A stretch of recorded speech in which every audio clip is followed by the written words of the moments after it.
It says the origin is one of the corner points of the feasible set. We don't know what any of that means. Find the coordinates of the other corner points moving counterclockwise from the origin around the boundary of the feasible set.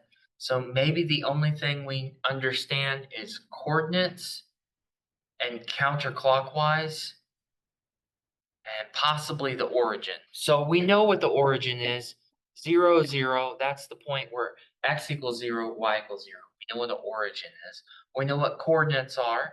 We've dealt with them lately. Counterclockwise is referring to spinning this way. Okay. So spinning the opposite way a clock. That will have to do with the answer. We don't need to know that while we're doing the problem. And let's look at what we're given. We have x is greater than or equal to 0, y is greater than or equal to 0, 24x plus 30y is less than or equal to 360, and 16x plus 40y is less than or equal to 400. And we're supposed to find some coordinates. Okay. So somehow we're going to find these points. And what I do is I find the x and y intercept. That's my big technique. I only have about 4 techniques for these things, or my big tricks. And my first one is, if you can, find the x and y intercepts and then graph those. That's usually, I've done hundreds of these problems. That's usually the easiest way to do it. So I'm going to find the x and y intercepts of this inequality. Okay. So how I'm going to do that is I'm going to say, if, for instance, if y equals 0, then x would equal 360 divided by 24. Okay. And then that will give me what the x coordinate is. And like I said, it doesn't help. Folks. So 360 divided by 24 is 15. Okay. So x equals 15 is an interesting point that I need to look at. I also have 360 over 30 for my y. This will give me the x and y intercepts of that point. 12. Okay. So it crosses the x-axis at 15. It crosses the y-axis at 12. Cool. Let's look at the other line and see what happens with it. So x would be 400 over 16. It looks like that will evenly reduce. We have 400 divided by 16, coming up at 25.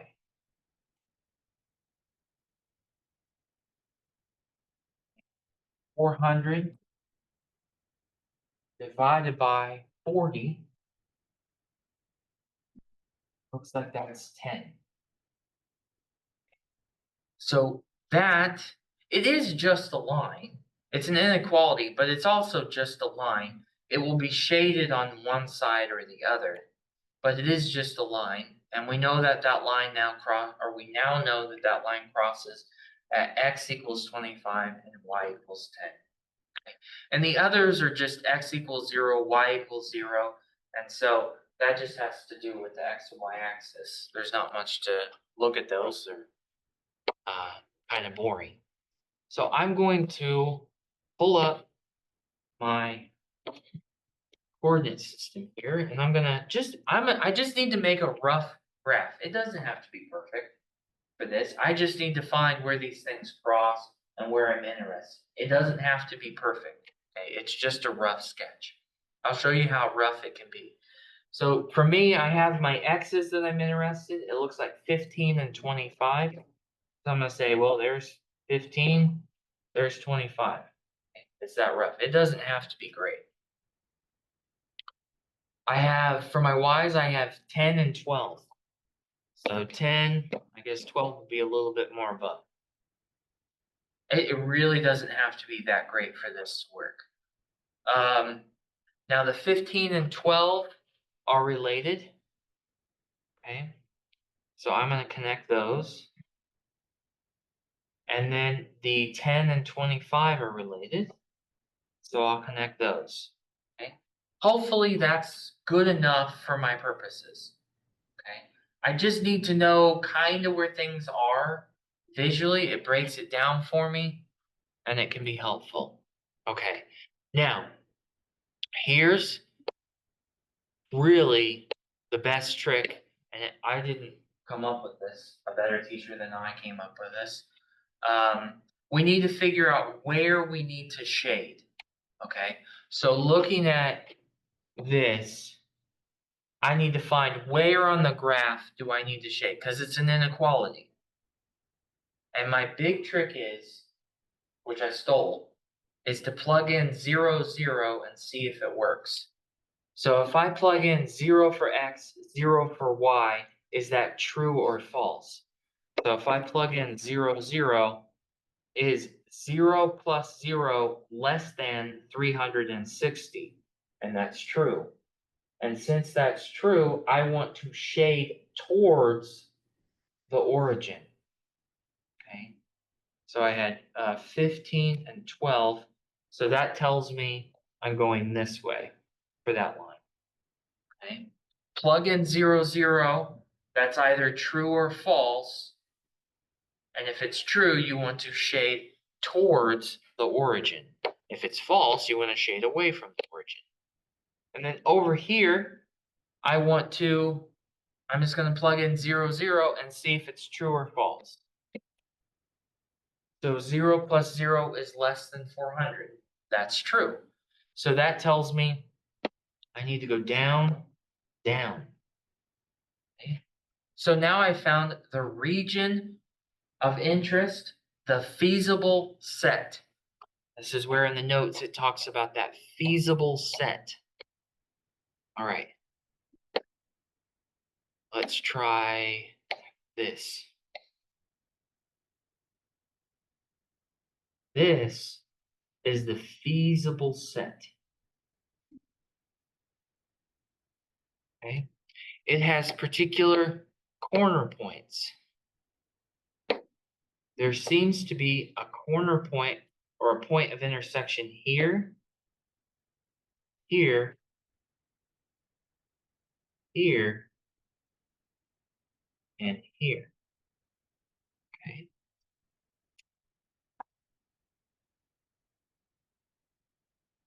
Okay.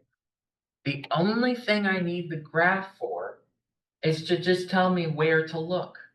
It's like a map. Like a map is good about telling you where to look, but there's also a big difference between being there and looking at a map, right? So it just kind of leads you towards where to walk towards, okay? Some of these are easy enough. I don't have to wonder too much because I know where they came from.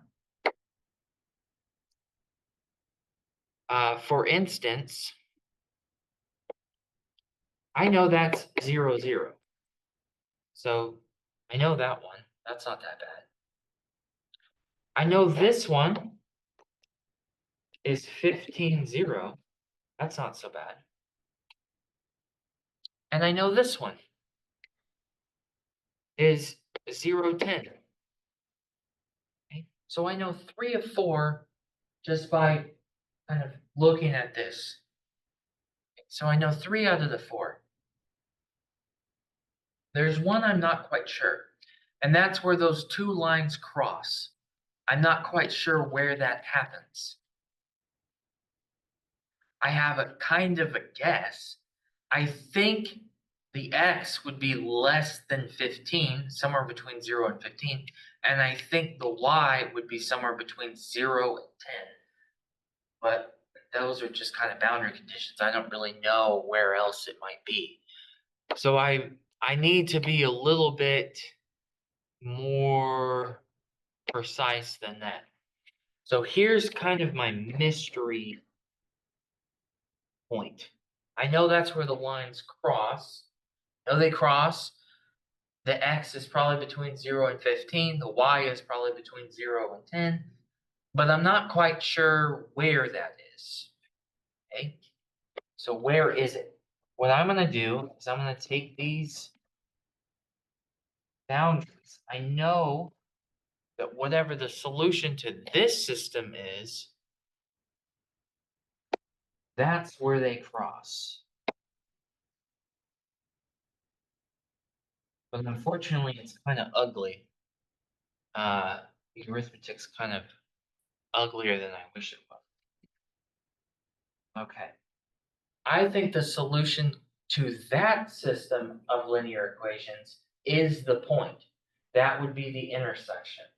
And that's what I'm looking for. That's the missing point, missing corner point of mine. Right? I don't know where it is. So on my graph here, you see I have a point where it's question mark, question mark. That's what I'm looking for with this system of linear equations. Now, we just did a whole chapter on solving these things. That doesn't make it easy, but at least we understand roughly how to do it. So I need to kind of simplify some of the arithmetic in actually solving it. So I'm thinking with 24, 30, and 360, I just need to somehow break this arithmetic down for myself. So here, I think I'm just going to divide by 3. I just kind of want to break it down, see what happens. That would give me 10. And that would give me, what did I say, 1? That's 120. So I'm just trying to simplify things for myself before I do the arithmetic. 16, 40, 400. Well, there sure is a 4 in everybody. That seems to be true. So that would be 4, 10, and 100. 4, 10, 100. I'm just kind of taking out a common factor there just for the arithmetic. Now I see that y are equal. I have a 10y, I have a 10y. This part may be different on everybody's homework because this is the arithmetic part, so just have to pull out your techniques from chapter 7 at this point. But I think with this, I could just subtract them and I would get y. I'm sorry, I get x because 10y minus 10y would be 0 y's. So I get a 0 for y. And then I think I can solve for the x coordinate. And if I can solve for the x coordinate, I can solve for the y coordinate. So 8x minus 4x would be 4x plus 0 equals 20. So 4x equals 20. X equals 5.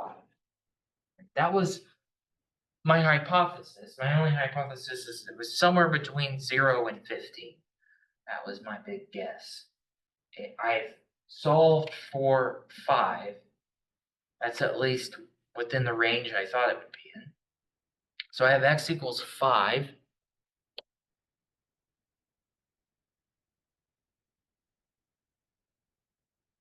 If x equals 5, what does y equal? I could plug that into either one of those equations and then solve. So I have x equals 5. I could plug in either one of these and then just solve for it. So how about 24?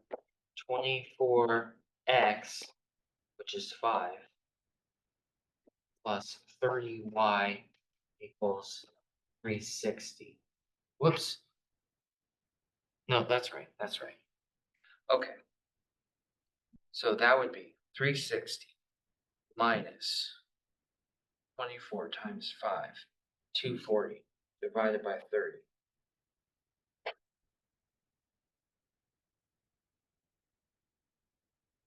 That would give me y equals 8. So now I have solved it. Just discovered that this is 5 and this is 8. Now I know all 4 corner points. It said, very first thing the problem said was the origin is a corner point. And I found that to be true. Then it says go counterclockwise from there to answer. So I would go 0, 0 to 15, 0 to 5, 8 to 0, 10. Counterclockwise from 0, 0.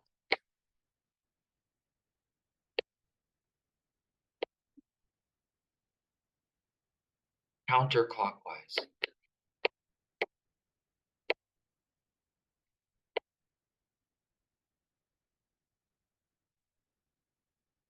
So not only do you have to have the answer, you have to have it in the right order. Questions about that?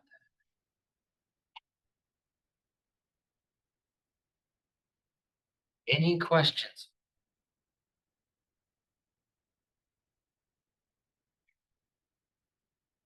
So that is kind of everything that we're doing today in one problem, right?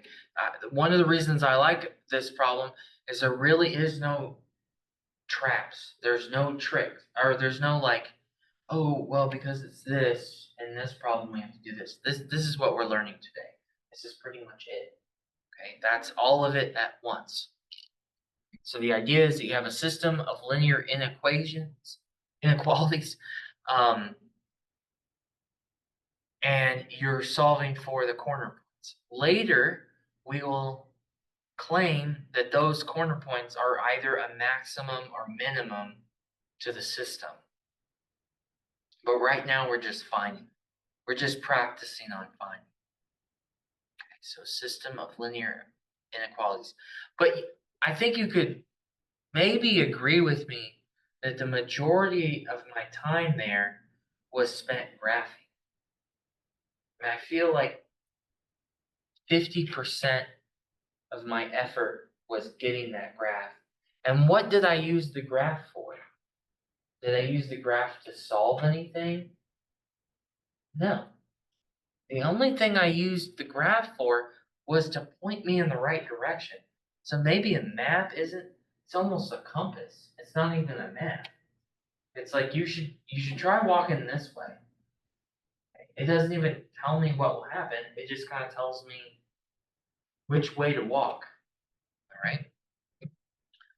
So if that much effort goes into graphing it, just to point me in the direction.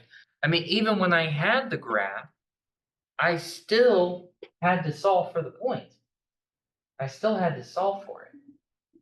So if there was any way to shorten the graphing process up, that's where we would really save some time. If there was a way that we could shorten that up, because the graph doesn't solve the problem for me. It just points me in the right direction. So if you can save time on that, you can really save time on these. But it still doesn't solve your problem. It just speeds it up for you. Or, I mean, it could potentially speed it up.